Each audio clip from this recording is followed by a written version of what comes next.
guddi hoosaadka dabagalka iyo ilaalinta hantida qaranka ee golaha wakiilada Soomaaliland oo maanta kulan ay albaabada u xidhan yihiin la qaatay gudoomiyaha banka dhexe ee Soomaaliland Cali Ibrahim Jaamac Baqdaadi. Kulankaasi ay warbaahintu dibadjoog ka ahayd saacado badan markii uu soo dhamaaday. Kulankaasi waxa faahfaahin ka bixiyay gudoomiyaha guddida dabagalka iyo ilaalinta hantida qaranka ee Soomaaliland ee golaha wakiilada. aanu kulan shaqo ugu yeedhnay banka dhexe oo uu hogaaminayo gudoomiyaha banka dhexe mudane Cali. Arrintan ka wada hadlayna waxay ahayd arrin sharciga iyo dastuurka labadaba ka muuqata oo ah qaabka xisaabaadka iyo hantida banka qaabka ay hadda u socdaan u shaqeynayaan.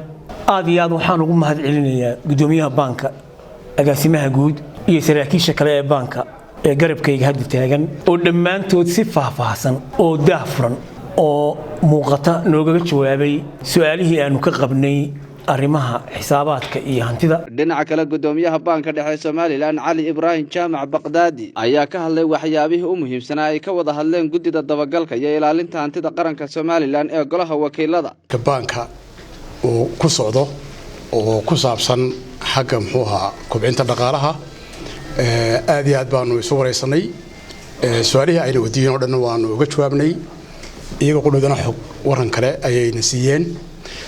marka insha Allah waxaan filayaa inaan wada shaqeyn wanaagsan aanu yeelan doono guddiga dabagalka hantida qaranka. waxa kale oo aan bulshada Soomaaliland ugu bashaareynaya guddigana aan maanta u sheegnay in laga bilaabo bishan 12keedii August sicirka uu banku soo saaraa maalin lahaay uu yahay ka rasmiga ah ee lagu wada shaqeyn doono dhammaan Soomaaliland dawlad shacab sariflayaal ganacsato. marka sicirkii mobilka aanu ku soo diri jiray message-ka uu dhaxan jiray sicirka suuqa iyo sicirka mobilka imika mobilka message-kan uu ku soo diraa rasmi noqonaya sidaan waxaan ku heshiinay ururka wadajir ee sariflayaasha iyo baanka waaweyn ee saameynta ku leh dhaqaalaha oo aan ka wada socono subaxii walba intaana sicirka soo saarin. حمزة محمد موسى عوكه ريال تي في هرقيسة.